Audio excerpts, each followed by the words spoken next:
There was only one way that we could possibly start this show, and it's with the man who made history on Saturday night. It is with the man who is now the heavyweight and light heavyweight champion of the Ultimate Fighting Championship, the one and only Daniel Cormier. Always true to his word, part of the victory tour. Have a little chat after the win. DC, are you there? Yes, I am. DC, you're at the doctor right now, right? I am. I'm about to get in the Uber, so I'm trying to be a little bit quiet. But like right now, I'm talking really low, but inside I'm yelling, "Can you believe shit?" So I guess, okay, but before I ask you about how you're feeling internally, can you give us an update on your hand? Yeah, man. I just left the doctor. My doctor in San Jose, Carl Stidham, did a surgery on me when I was breaking my hand against Bigfoot Silva and Josh Barnett, and it's perfect. But I broke the fingers. I broke the finger at the knuckle, right above where I have a plate and 6 screws. I just saw Dr. Sanders, and I have a break at the tip of my finger, at the knuckle of my finger, the Wow. pointer finger. So do you need surgery? No surgery. They said some time. Just need to lay off it. Yep, I gotta take some time before I can start hitting things again. Yeah. And everything. And certainly you are owed that time. By the way, did you injure your back going into this fight as well? Dana White said that at the post-fight press conference that you actually had to take some time off training. Is that true? Yes, it's true, but that's kind of self-inflicted. Just being heavier and having to train. It really did take a toll on my body. At the beginning of training camp, I was having some difficulties because of the weight. So it was like I was so used to training at around 230 that when I was training at 245, 250, every morning I was more sore. I was supposed to do this EA Sports thing, and on Friday I hurt my back so terribly that I was just laying in bed when I was supposed to be coming to Vegas to do an appearance. So I had to cancel it and take a little bit of time off in the middle of camp before the fight. And were you worried that you wouldn't fight, or was it not that serious? It was all scary, man. It's all real scary. You don't know what's going to happen when you're hurting, because when you're crawling around the house or when you're just kind of crawling around the house and not able to train like you want to train, you question if you're going to be able to do it. So it was a little bit worrisome, but I always wanted to go and do the fight. DC, is it possible to put into words what the last 36 hours have been like for you? Like, has the reality actually sunk in that you did this, that you accomplished your goal? You're a heavyweight champion. You're a light heavyweight champion. You realized how good you can be as a heavyweight. Has it sunk in or not yet? I think I try to just take things in.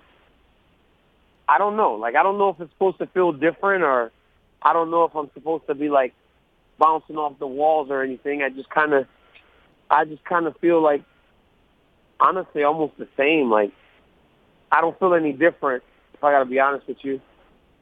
I think people view me different. I thought it was amazing that after one day, how it's so hard to kind of do anything. I went to dinner yesterday, and it was just it was a nightmare, man.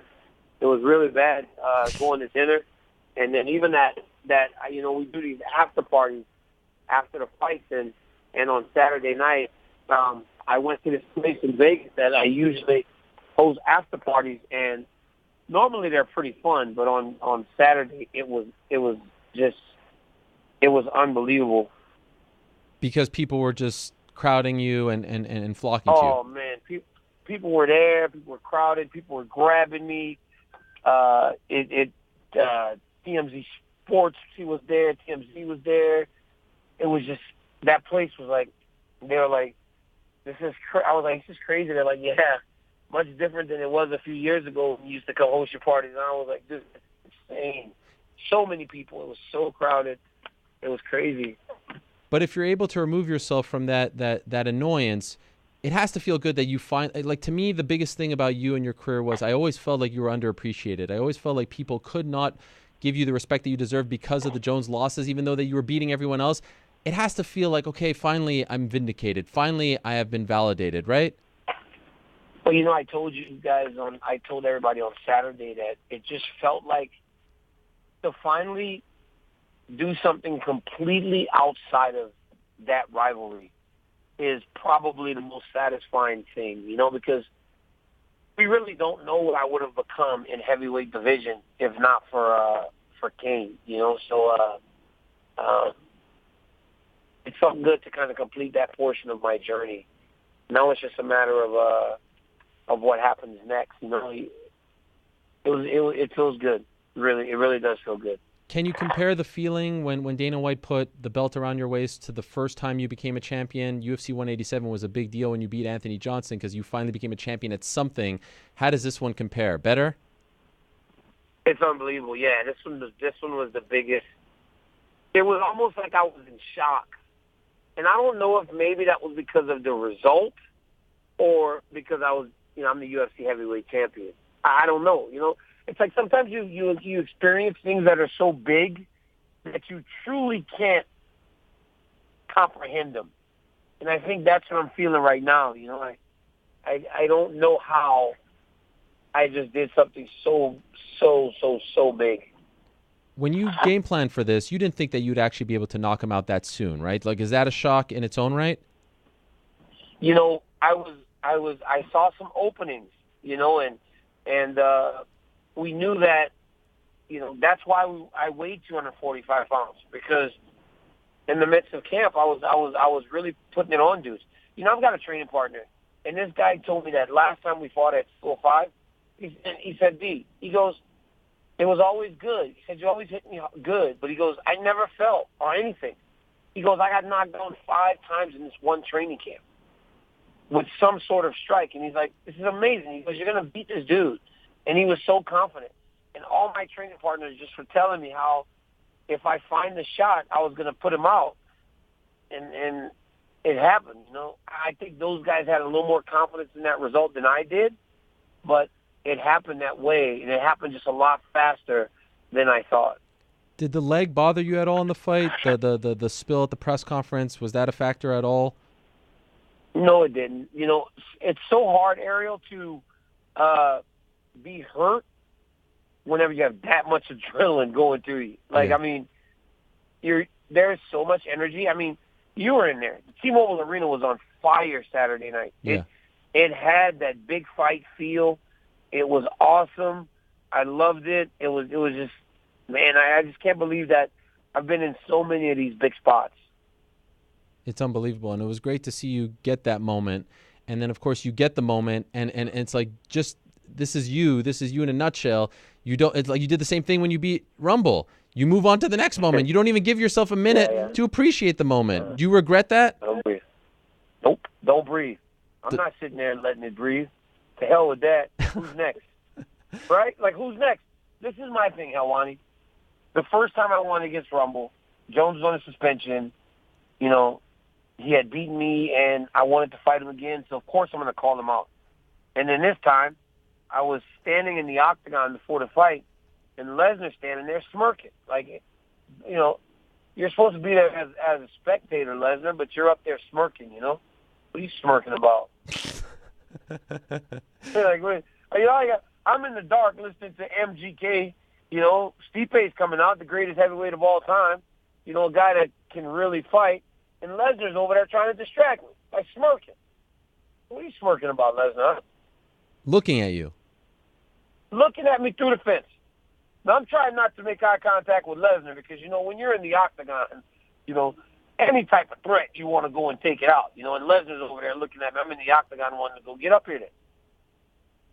I can get done with him before Stipe even gets to the ring. I know you said that you saw him when you were doing sprints, but did they give you a heads up like a day or so before that he was coming? No, that's the thing, man. Like, why wouldn't they tell me? Jeez. Like, you can get distracted, right? Because when you see something like that, right, and you think, I'm fighting for the heavyweight title, there's been all these reports that Brock Lesnar may be coming back, and then the guy just shows up right before you fight. It's hard to not think about what happens if I get this done. That's kind of a scary thing. So running those sprints and I'm walking, all of a sudden I see like almost like a big old security team as I'm about to head back into the arena, and it's Brock. And now I'm trying not to look at him. Right? I'm trying to keep them behind me as I go back to my locker room to get ready to fight. It was crazy. So okay, so you call him in, and it's a great promo. When you call him in, listen to DC. I've watched it a million times. You have his whole resume down. It's unbelievable that you can even remember that after fighting. And then he walks in, he pushes you. You know what everyone has said: scripted, WWE, Vince McMahon, blah blah blah. What's your response to that? Man, I didn't expect him to push me, right? So I kind of went like we were gonna do a really intense face-off, like I'm about to face off Brock Lesnar, I'm the happy-go-lucky guy. I just got my belt. I'm going in there to stare him down. I want to give you a visual, right, of how big this dude is, the size difference, everything else.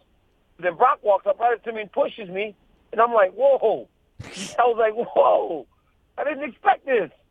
I was like, I'll slap you right now, but my kids were there. I don't want them to see their dad beating up Brock Lesnar. It's crazy. Daniel, when he pushed him, you can see Daniel peeking around the corner going, don't you push my dad. No. He was mad.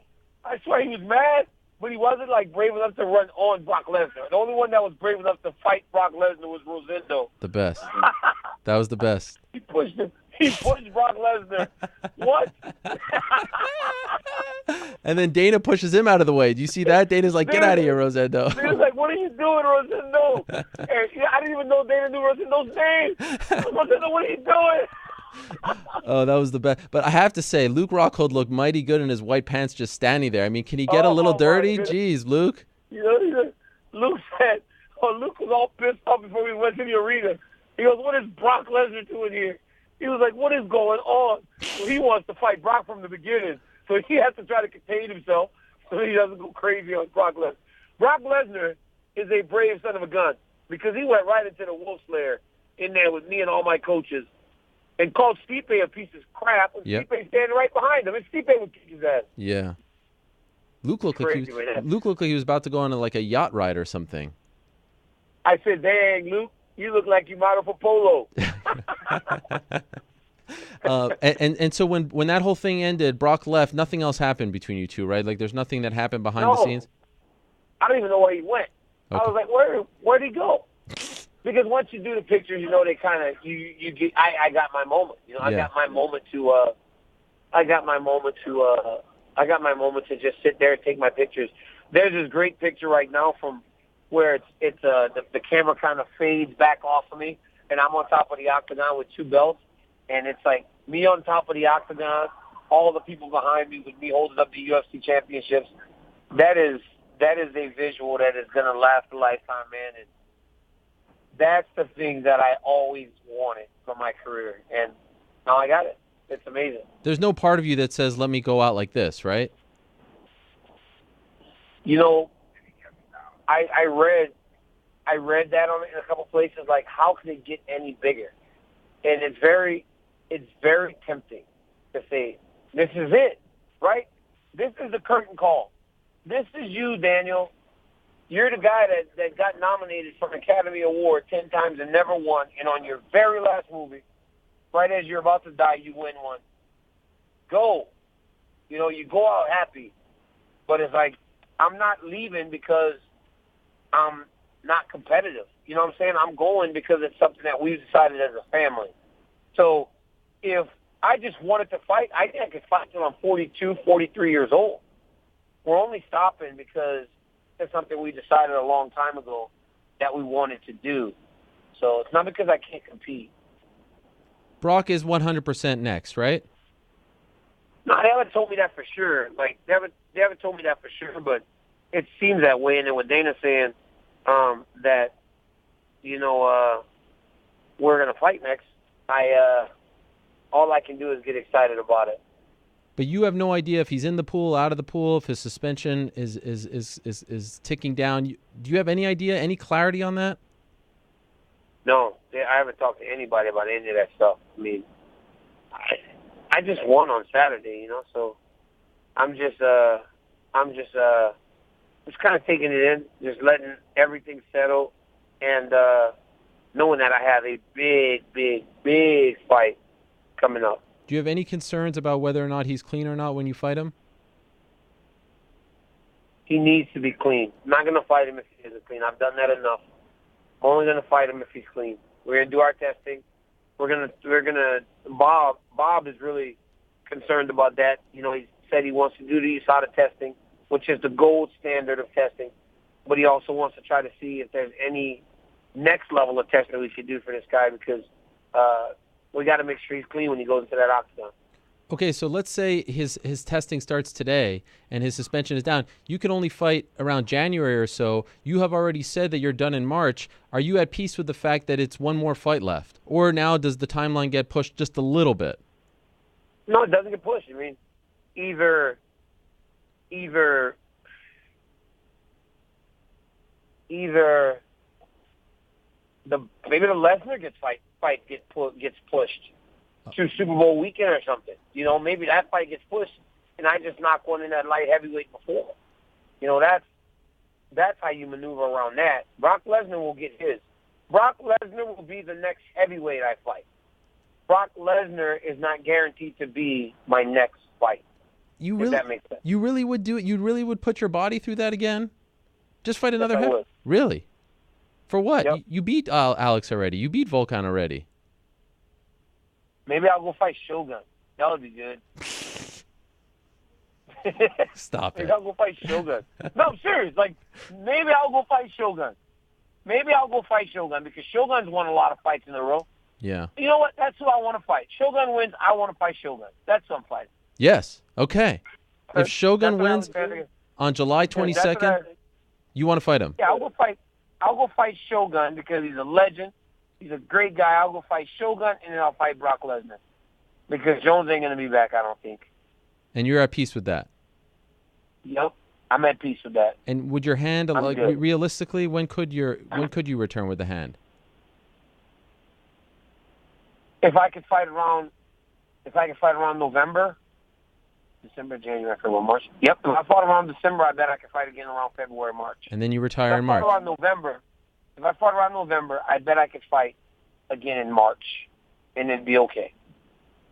This is why you're so crazy. You're not even giving yourself a second to appreciate this moment. You're already laying out your next two fights and want to cut back down to 205, put your body through that. You look so happy on the scale. You look like everyone just wanted to hug you up there. You're just so happy. You're full. You had a nice meal. Why do it? I don't get it. But I guess that's what makes you you. I had a big breakfast, too. Had a big, nice breakfast right before weigh-ins. I had a huge breakfast. It was crazy.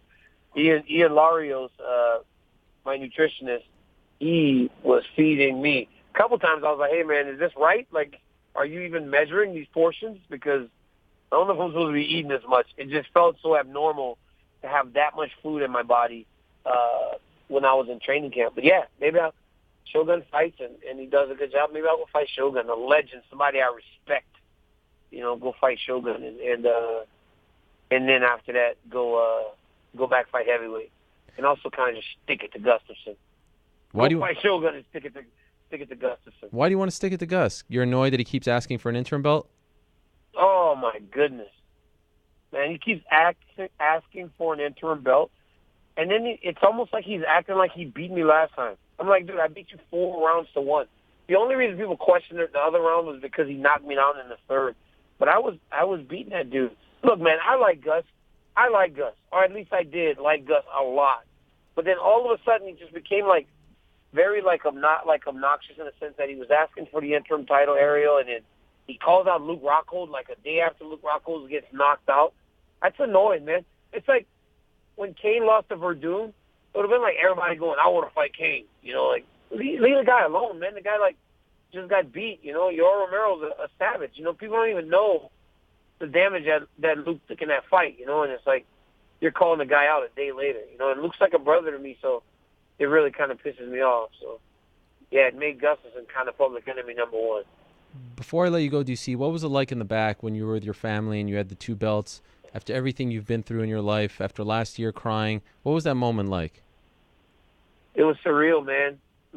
My wife told me, are you amazed at yourself? I said, nah. She goes, well, I am. She goes, because you just did some crazy stuff. I was like, yeah, I know, right? She's like it's crazy, Daniel. And my kids are just so happy. And, you know, when I'm talking to Selena about the fight, right, with little Daniel and Marquita, and they first went against Vulcan, and they loved it, and my son just loves being at the fight. I was like, are they going? Are they going? This was a little bit different.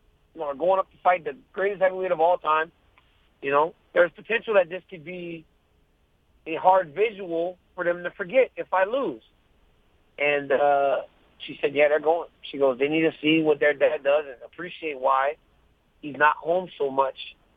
So we took him, and I'm so glad we did because they loved it. And after the fight, they came into the octagon for the first time. And you know what the first thing my daughter says? Ooh, it's very soft and it's bouncy. She got it down and goes, it's so soft and bouncy. I was like, wow, of course you would do that, Marquita. I love you to death. I wish I knew who coined this term, but the term "daddest man on the planet" that I saw pop up on Twitter. I wish I knew who to give them the props. But that story right there encompasses it all. You're still thinking about your kids. You're not ashamed of how you look, but you're still the baddest man on the planet. You just so happen to be a dad of, two wonderful kids and a loving father. And it's just amazing to see how happy everyone is for you, DC. And I'm sure you've seen that, right? Like just the joy that people have in your feet. They have nothing to do with it. That has to feel great, right? That is very, very, that's special. It's very special that people care that much about someone that they really don't know. They just know me from what they see in public, and for them to care to that degree is very special, man. We have some of the greatest fans in the world, and I know at times things can be crazy and they're very passionate, but they're just very supportive and loving and caring. And even the ones that aren't, it's like they're just passionate about someone else. All these people that say, I'm not this, I'm not that because of Jones, that's because they like John Jones as much as the people that support me like me. And that's what makes our sport so special. Enjoy, DC. Again, thank you for doing this. Thank you for always being available. Thank you for having my back over the years, and I hope you feel the same, my man. Thank you. It's just a great thing. I appreciate it, man. Tradition. Win a fight, get on the show. Has to happen. First one every time. Thank you, DC. Ariel. I appreciate you, man. Congrats. Talk to you soon.